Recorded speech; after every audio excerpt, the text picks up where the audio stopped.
Welcome back, Think Back Travels, and I'm going to talk to you today about, guess what?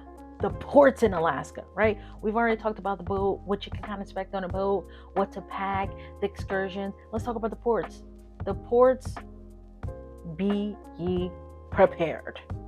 So you're thinking, this is the Caribbean, right? 9 times out of 10, when you get to the port, there's tons of things to do. Um, if it's not right there in the port, it's at least within a very short walking distance.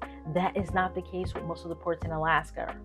Most of the ports in Alaska, you might have a little bit of shopping or something small right there in the port, depending on what city you're in.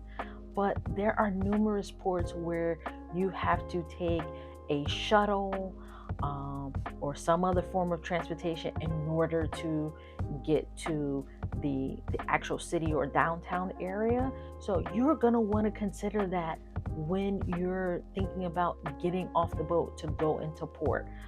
As well as when you're looking at that weather, you're like, oh, it's pouring, raining. And then you get off at the port and you realize there's absolutely nothing here. I have to take a shuttle 10 minutes and I've got to walk 5 minutes to get to the shuttle. And then I've got to stand in line for 40 minutes because I decided to get off the boat at the same time as everyone else. So take that into consideration. Um, Particularly at Ketchikan, there is a big shopping kind of store, which I was told by the bus drivers on the way in the shuttle back to the port, that this particular shopping area came into town at a great time, and it's only been open for a few years, post COVID, and brought jobs to the area, and NCL brings boats in, and folks go in there and shop, and it's created jobs for the area, which is great. But also the not so great thing about it is in Ketchikan, the shuttle to the downtown area where most people want to go, right? They want to see the town. They don't just see the port with shipping containers in two boats, right? That in one store. You want to get into town. Maybe you want to go check out the lumberjack show, or you want to go and just see the buildings. You want to see the other cruise ships that are in. You want to get some local food. All those great things. It's gonna take you at least, I'd say, roughly 20 minutes to drive into downtown. It's not a quick ride. Unlike Sitka, on like Juneau, yes, you do have to get on a shuttle.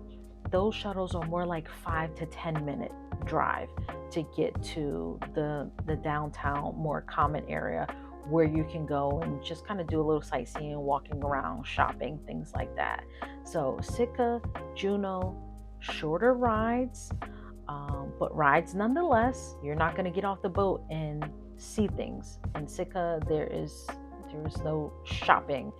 When you get off the boat, you literally get off the boat and you need to get in the shuttle and go and go into the city. And then within the little city, remember, it's Alaska, so these are not large towns. Sitka has a few thousand people that live there. It's not booming with locals. It is booming with tourists, right, who are off the ship and wanting to see things like the totem poles, wanting to see the bears and raptors, which is wonderful, right? It's wonderful for their economy, but nonetheless, you need to be patient with the whole shuttle process. So depending on what time you decide to get off the boat, of course, if you want to be the first to get off the boat, then that can get a little busy. If you want to wait a little bit, maybe wait about an hour. You don't want to, wait kind of in the lines and the hustle and bustle thing.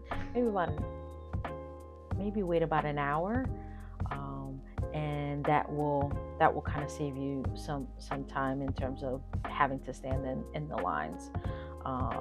And then also, of course, if you wait to the last minute to take the shuttle, they will always tell you before you get off the boat when the last shuttle is coming back to the boat. If you wait to the last shuttle, you're going to be waiting.